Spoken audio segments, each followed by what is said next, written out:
Good morning, and thank you for joining our panel discussion, Earth, Wind, and Fire of Global Sustainability Consideration, from air quality to water security.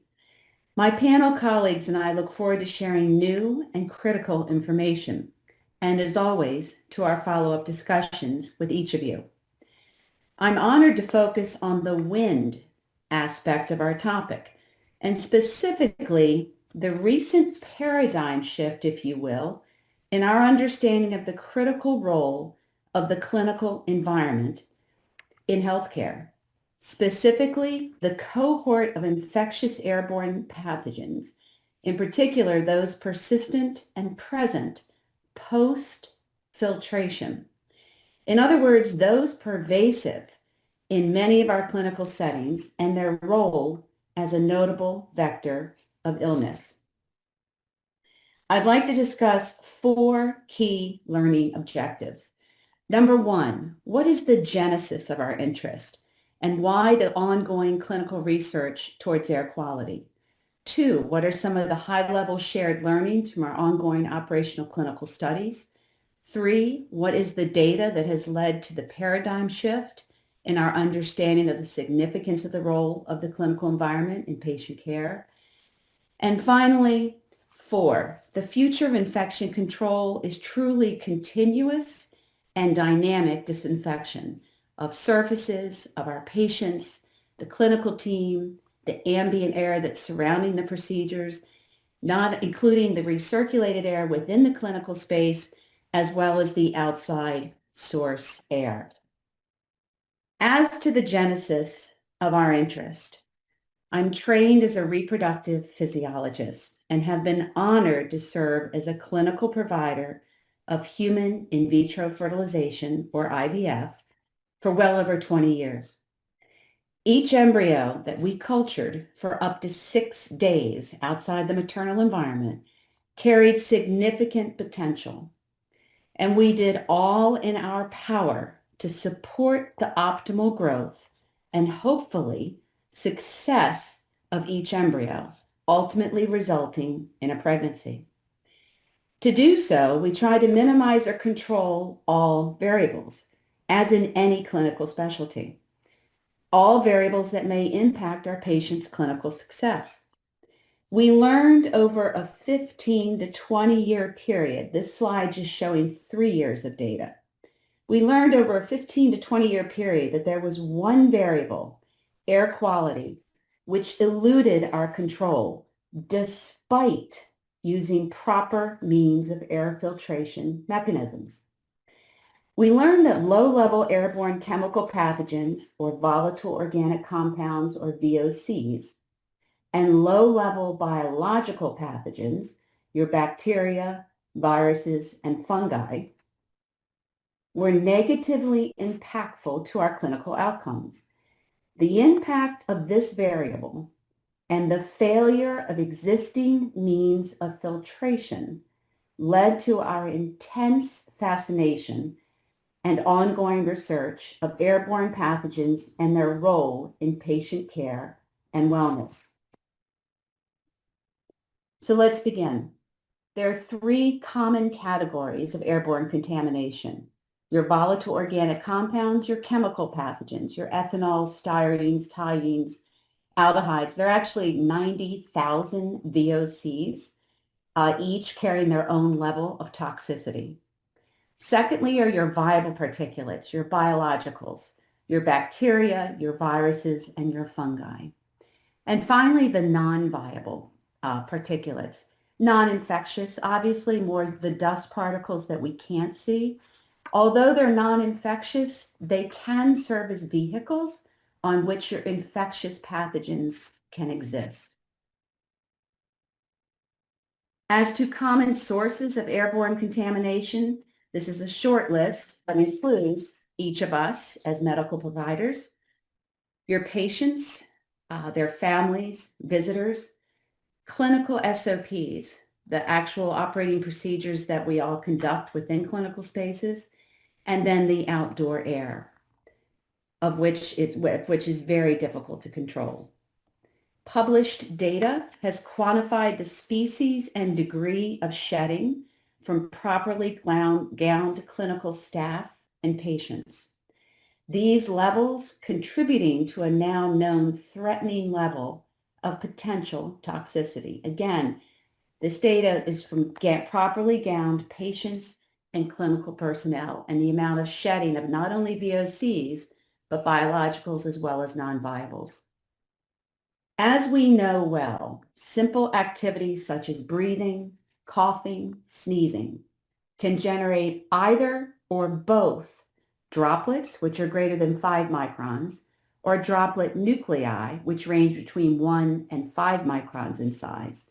The larger droplets of bacterial and fungal species falling within approximately 1 meter of the infected individual, but adding to the infectious fomite load on the surfaces. 90% of the infectious fomites on the surfaces originate from the air. The smaller viable pathogens between 1 and 5 microns are actually able to remain aerosolized for up to 6 meters, rendering them obviously far more infectious. Quantified and published pathogen data per activity has shown that an average of 40,000 viable particulates capable of infection can occur per sneeze, 20,000 per flush event, 1,000 per vomit, 710 per cough, and 36 per 100 words of speaking. Although feeling well right now, my virtual presentation clearly removes this last item. Per the literature, known airborne bacterial contributions to illness, infection, or HAIs in the healthcare setting include but are not limited to group A strep, Mycobacterium, Pseudomonas, Corynebacterium, and others. On the viral side, rhinoviruses, influenza, SARS, obviously COVID, and now of greatest concern currently, measles. Relative to fungal airborne contributions documented in the literature, Aspergillus, Histoplasma, and other fungal spore pathogens. In addition to bacterial, viral, and fungal contributions, chemical pathogens, or VOCs, as mentioned earlier, can be generated and present in the clinical space, impacting immunocompromised patients, patients with an impaired respiratory function, COPD, premature infants, or the elderly. In addition to those activities within the clinical space, there are numerous sources from the external environment that remain outside of our control. Construction, road resurfacing, rooftop resurfacing, idling engines, whether it be from the patient's cars or the ambulances, medevacs, accidents, seasonal pollutants, fires. Including the recent and horrific wildfires, both in your area on the west coast, the Midwest, the Canadian fires, as well as those in the Northeast. We are most fortunate that Dr. Danielle Hashmi has addressed the impact, or will address the impact, of wildfires in far more critical detail. Our data has also shown that another common and often unrecognized source of infectious pathogens is our infrastructure, our HVAC, our air handling equipment itself, the ductwork leading to our clinical spaces, protecting our clinical spaces. We have the perfect environment to support growth of pathogens, allergens, and toxins. As one of many examples, this image shows, unfortunately, what we've seen far too often. These are Aspergillus fungal spores located downstream of a final HEPA filter in acute care clinical space. And you can see the green Aspergillus spores coating the inside of the ductwork, again, downstream of the HEPA filter.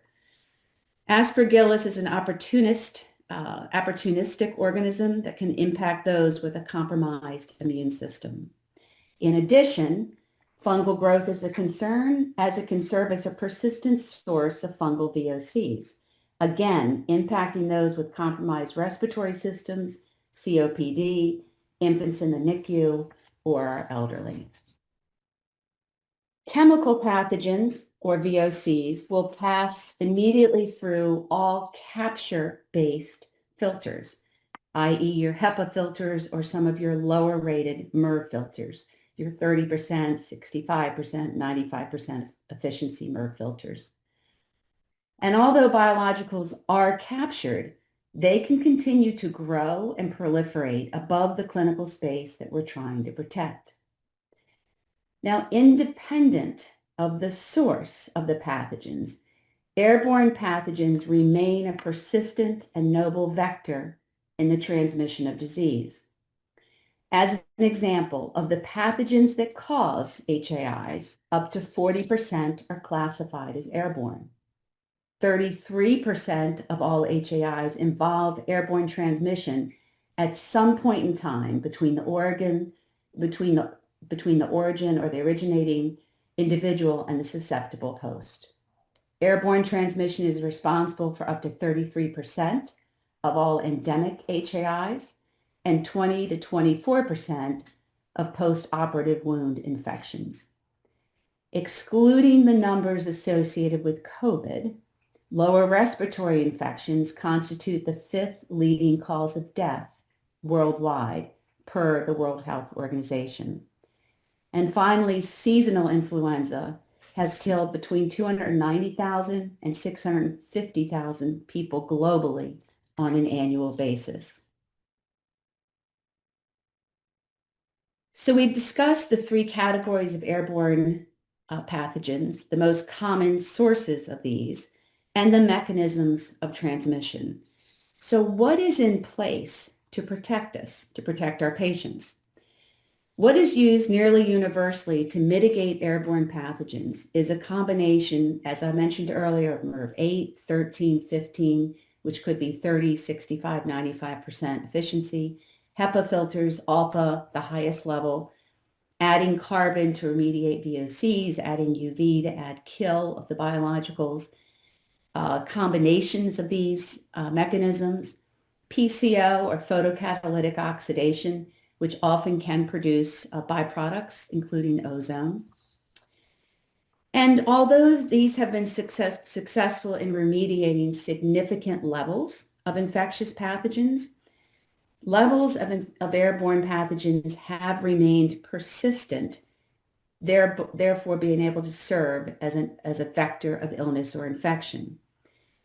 To comprehensively remove this vector or variable, a technology is truly needed that provides a 9-log kill on a single pass. What this means is that for every 1 billion infectious pathogens, only 1 survives and enters the clinical space. The question, will this level of protection reduce the impact of airborne pathogens in the operational healthcare setting? So as a goal to answer this question, together with leading healthcare networks and providers of senior living, we conducted multiple operational clinical studies evaluating a single pass 9-log kill technology versus medical grade HEPA filters selected by the healthcare setting or the senior living setting as their standard. So now understanding the impact of airborne transmission as a vector of illness, could our level of protection be improved? So again, 2 very independent studies, at full capacity, full operational, similar etiology between the patients and the senior living residents, similar staff serving each floor. Both studies were double-blinded to the patients, to the residents, and to the staff. Each floor, one floor was protected by the 9-log kill system. The other floor is the control protected by HEPA. Our primary endpoints were the environmental data. Secondary endpoints were the clinical outcomes as well as the economic outcomes. All data has been since published. One study was conducted for 12 months until it reached proper power. The second study lasted about 15 months. So during the period of time, in every month, fully occupied again, full clinical teams, patients, families, SOPs, normal operations. These were IRB-approved clinical studies, and each month, a fully occupied patient room or resident room, nursing station, corridors, and community areas were tested environmentally using the most sensitive and aggressive assays available. All areas were tested each month during the duration of the studies. Air was collected over blood agar plates, cultured and analyzed by a third-party industrial hygienist laboratory, the lab then sharing with us both the species and concentration of all identified viable bacterial and fungal pathogens in each area during full occupancy. Sensitive surface swabbing also occurred, testing the most commonly touched clinical surfaces in each of the clinical areas. The data. In summarizing hundreds of sampling points, both airborne and on the surface, in operational patient rooms, there was a statistically significant increase in viable bacteria and fungal pathogens found in the HEPA-protected control clinical areas as compared to those protected by the 9-log kill technology. And just walking you briefly through the data, we see viable fungi by air, viable fungi by surface, often very similar because, again, the vast majority of your infectious fomites that land on the surface originate from the air. Viable bacteria by air, viable bacteria by surface. And again, each of these species responsible for causing illness, infection, or an HAI. In contrast, in the area protected by the 9-log single-pass kill technology, we see 0 viable fungi by air, 0 viable fungi by surface, 0 viable bacteria by air, and a low level on the surface found on a control faceplate as well as the patient remote. So as a result of dramatically reducing airborne pathogens as a persistent vector of illness that typically is present post-common filtration in healthcare, as a result of removing these remaining and persistent airborne pathogens, there were several statistically significant positive clinical and economic outcomes.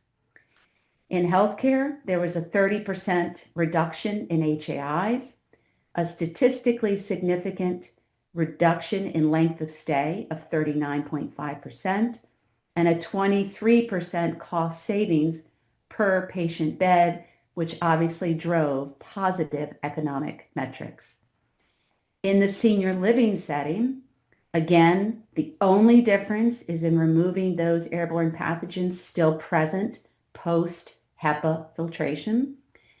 There was a statistically significant reduction in HAIs of 39.7%, improved resident wellness, improved payer status, and an unexpected metric of a reduction in staff callouts of 47%.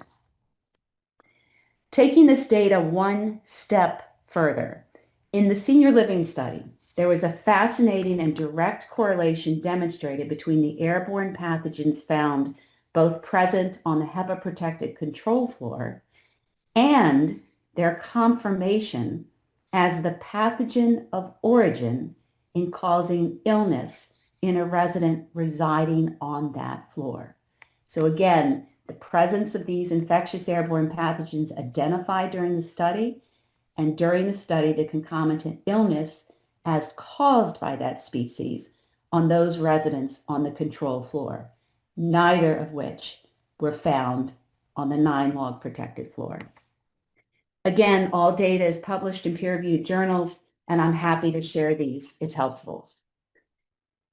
Given the learnings from the multiple operational studies outlining the role of airborne pathogens, both chemical and biological, and their role as a notable vector of illness, we were asked to participate in the Bipartisan Commission on Biodefense as they continue to strive to develop a plan to improve the levels of biosecurity for all in the United States. These conversations are ongoing and fascinating. In summary, 4 key points.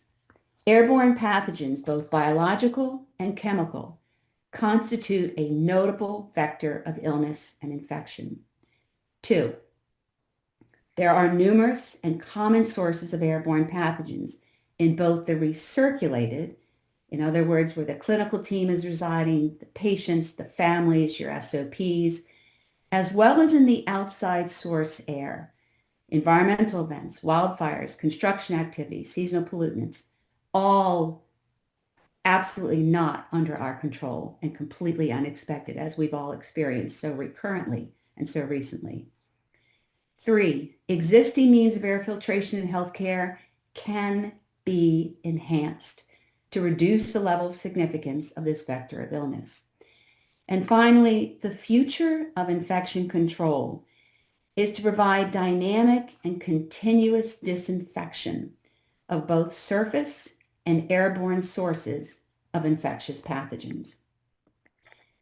And I thank you for your time and your attention. Please do not hesitate to reach out to me with any clarifying questions. I'm happy to provide the publications or all of the data or some of the current literature as well. I'd also like to thank Dr. Stan Stawicki for his kind invitation to join you today.